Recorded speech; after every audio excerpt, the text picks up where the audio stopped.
पण काही करून या हलाल सर्टिफिकेशनसाठी या जमात उलेमा हलाल फाउंडेशनला एक भरभक्कम रक्कम मिळावी, आपल्याकडून मिळत राहावी कायमस्वरूपी. कारण जोवर आम्ही ते प्रॉडक्ट बनवतोय तोवर तुम्हाला त्या हलाल सर्टिफिकेशन वापरायचं आहे. त्यामुळे त्या हलाल सर्टिफिकेशनची एक प्रकारची रॉयल्टी त्यांना द्यावी लागते, ती देत राहायची. हा जो काही कावा आहे ना, काल तर नुसतं संस्था जिहाद मी तुमच्या समोर मांडला होता. आज या हलाल सर्टिफिकेशन गोकुळच्या प्रॉडक्टला, म्हणजे गोकुळ एक मराठमोळं दूध उत्पादक संघ असलेला आणि त्यातून निर्माण होणारे जे काही दूध असतील, दही असतील, लोणी असेल, हे जे काही प्रॉडक्ट्स आहेत त्यासाठी हलाल सर्टिफिकेट का म्हणून अनिवार्य आहे. यातल्या कुठल्या गोष्टी, किती पदार्थ हे आखातात जाऊन विकले जातात, गल्फ कंट्रीजमध्ये विकले जातात, याचा हिशोब गोकुळचे संबंधित जे कोणी आहेत मायबाप ते देतील का सामान्य माणसांना?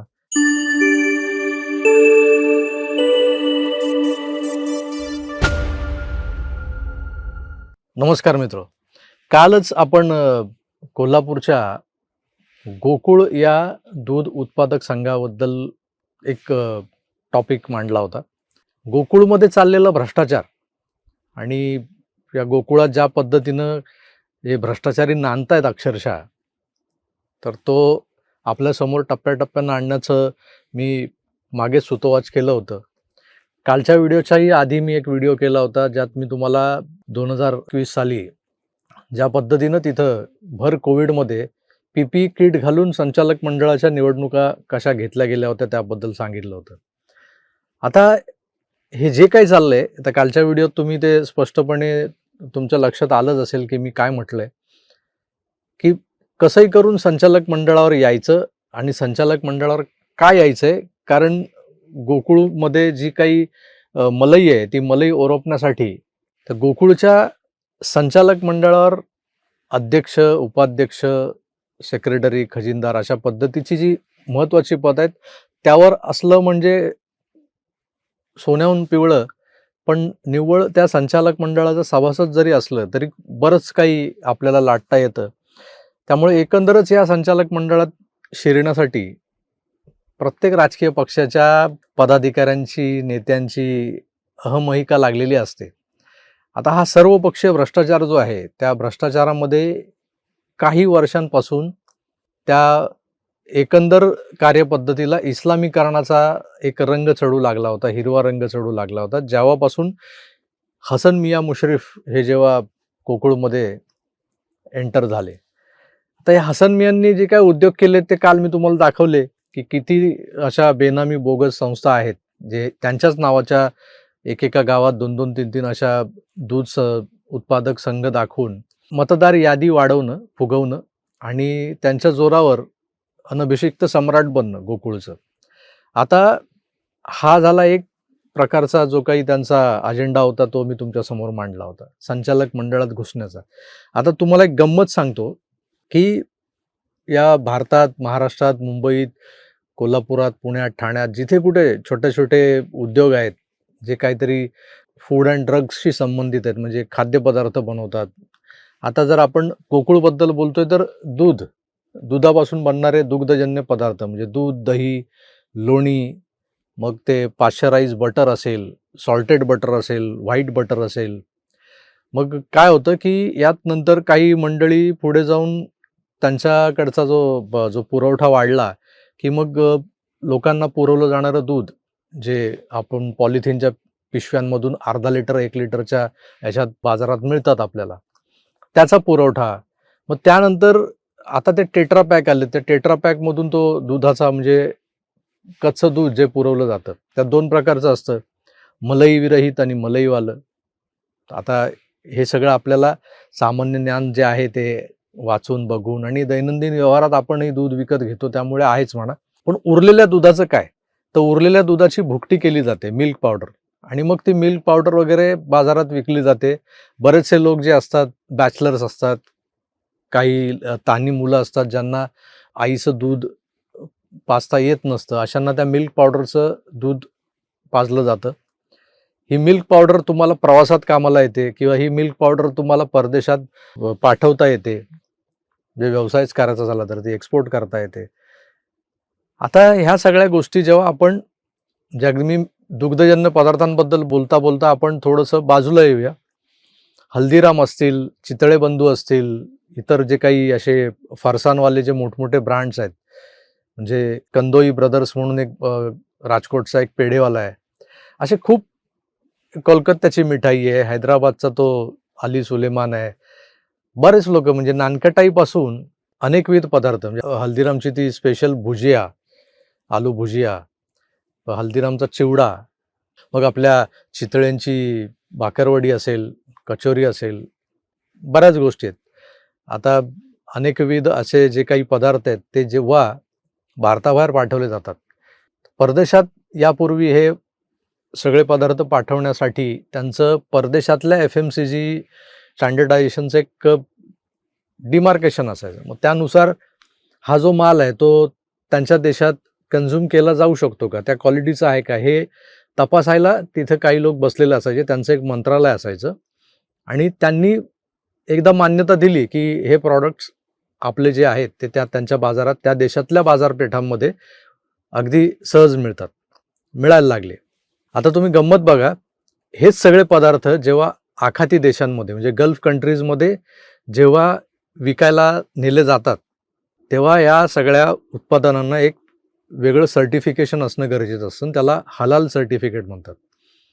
हलाल आणि हराम या पद्धतीच्या 2 गोष्टी असतात इस्लाममध्ये आणि हलाल पद्धतीनं जे काही बनवलं जातं तेच कन्झ्युम करायचं असं त्यांचा धर्म सांगतो. त्यामुळे हलाल सर्टिफिकेशन गरजेचं असतं आखाती देशांसाठी. आता हे हलाल नेमकं काय असतं? मग हलालच्या नेमक्या नियम, शर्ती, अटी या काय आहेत? कुठल्या क्रायटेरियामध्ये हलाल मोजलं जातं? त्याचा मापदंड काय? त्याची मानकं काय? याबद्दल कधी कुठे कसल्याही प्रकारचा खुलासा केलेला गेलेला नाही. आणि हे सर्टिफिकेशन देतं कोण? तर जमात उलेमा हलाल फाउंडेशन या नावाची एक प्रायव्हेट लिमिटेड कंपनी आहे. प्रायव्हेट लिमिटेड कंपनी आणि या कंपनीबद्दल मी आज बोलत नाही, यापूर्वी बोललो होतो, की या कंपनीनं या हलाल सर्टिफिकेशनच्या माध्यमातून मिळालेला जो पैसा आहे, तो पैसा कसा कुठे म्हणजे ते मनी लॉन्ड्रिंग आणि त्याचं जे काही ट्रेल जो शोधला गेला आहे, तो कुठेतरी दहशतवादाला खतपाणी घालण्यासाठी वापरला जात होता. अशी उदाहरणं आपल्या समोर आली होती.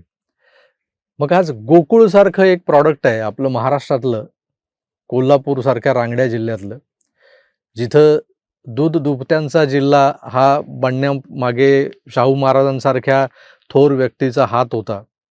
या मातीतल्या पैलवानकीला कुठेतरी खतपाणी मिळावं, बळ मिळावं म्हणून त्यांनी दूध दुभत्यांना अशी खुली छूट दिली होती. नाक्यांवर त्यांनी तिकट्या उभ्या केल्या होत्या, म्हणजे त्याला तिकटी म्हणतात, दूध तिकटी.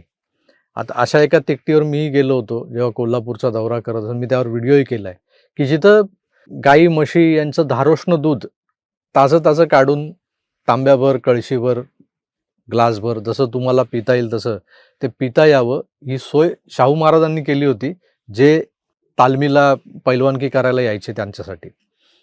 पुढे जशी ही तालीम संस्कृती हळूहळू कमी होत गेली, पैलवानकी कमी होत गेली, तशा या तिकट्या हळूहळू नाहीशा होत गेल्या, लुप्त पावल्या. पण तरी काही तिकटी या कोल्हापूर शहरात आपल्याला पाहायला मिळतात. त्यातल्याच एका तिकटीवर जाऊन मीही एक ग्लासभर ते धारोष्ण दूध पिऊनही आलो होतो. तर दूध आणि पैलवान, कोल्हापूरची रांगडी माती, ती सगळी पैलवानकीची कुस्त्यांची जी परंपरा आणि हा सगळा एकंदर जो काही याचा मेळ घातला, तर यात कुठेच इस्लाम किंवा मुसलमान हे एंटर होताना दिसत नाहीत आपल्याला. उलट गाय, म्हैस हे सगळे जे काही गोवंश आहेत, हे कापून खाणारे लोक हे आता सरकारनेच बंदी घातली म्हणून यांचे वांदे होतात. मग चोरी छुपे हे उद्योग सुरू असतात, तर बीफ कुठून तरी क्रिएट करण्याचे, आणि त्यामागे आपले गौरक्षक आपली दिवस-रात्र एक करून ते गोवंश हत्या रोखण्यासाठी धडपडत असतात. हा एक वेगळा विषय आहे. पण ज्यांचा काही संबंधच नाही, मी कालही बोललो होतो, ज्यांचा काही संबंधच नाहीये, जे गाई, म्हशी हा अख्खा जो गोवंश आहे, तर कापून खाणाऱ्यांमधले लोक आहेत, त्यांचा दुधाच्या धंद्याशी, दूध विक्री करण्याच्या उद्योगधंद्याशी काय संबंध? तरी हे लोक त्यात घुसलेत, विशेषतः हे हसन मियां मुश्रीफ. आणि त्यांनी आता गोकुळसारख्या प्रॉडक्टला त्यांनी हलाल सर्टिफिकेशन अनिवार्य करून घेतलंय. गोकुळचे 4 प्रॉडक्ट्स आहेत. एकतर गोकुळचं टेबल बटर, एकतर गोकुळचं पाश्चराइज बटर, गोकुळचं घी आणि मिल्क पावडर. आता हे सर्टिफिकेशन घेताना कसं असतं, की तुम्ही या 4 वस्तूंसाठी सर्टिफिकेशन घेतलं, त्यांची जी ठरलेली रक्कम आहे तुम्हाला ती द्यावी लागते आणि त्यानंतर तुम्ही ती वस्तू आखातात पाठवताय की नाही किंवा ती नेमकी तीच वस्तू हलाल सर्टिफिकेशनसह ती गल्फ कंट्रीत विकायला पाठवताय की नाही, हे ना ते हलाल जे आहे, जमात उलेमा जे आहे ते बघतं, ना अजून कोणी बघतं. पण काहीही करून या हलाल सर्टिफिकेशनसाठी या जमात उलेमा हलाल फाउंडेशनला एक भरभक्कम रक्कम मिळावी आपल्याकडून, मिळत राहावी कायमस्वरूपी. कारण जोवर आम्ही ते प्रॉडक्ट बनवतोय तोवर तुम्हाला त्या हलाल सर्टिफिकेशन वापरायचं आहे. त्यामुळे त्या हलाल सर्टिफिकेशनची एक प्रकारची रॉयल्टी त्यांना द्यावी लागते, ती देत राहायची. हा जो काही कावा आहे ना, म्हणजे काल तर नुसतं संस्था जिहाद मी तुमच्यासमोर मांडला होता. आज या हलाल सर्टिफिकेशन गोकुळच्या प्रॉडक्टला, म्हणजे गोकुळ एक मराठमोळं दूध उत्पादक संघ असलेला आणि त्यातून निर्माण होणारे जे काही दूध असतील, दही असतील, लोणी असेल, हे जे काही प्रॉडक्ट्स आहेत, त्यासाठी हलाल सर्टिफिकेट का म्हणून अनिवार्य आहे? यातल्या कुठल्या गोष्टी, किती गोष्टी, किती पदार्थ हे आखातात जाऊन विकले जातात, गल्फ कंट्रीजमध्ये विकले जातात. याचा हिशोब गोकुळचे संबंधित जे कोणी आहेत मायबाप ते देतील का सामान्य माणसांना? तर नाही देणार. हा सगळा आतबट्ट्याचा व्यवहार आहे, आतल्या आत सगळी चाललेली लूट आहे. ही गोकुळच्या दुधावरची मलई ओरपण्याचा हा जो काही प्रकार आहे तो चाललेलाच आहे, तोही तुमच्या समोर मांडलाय. संस्था जिहाद कशा प्रकारे होतो तोही मांडलाय. पण आता हा हलाल जिहाद, नवीन हलाल सर्टिफिकेशनचा जिहाद.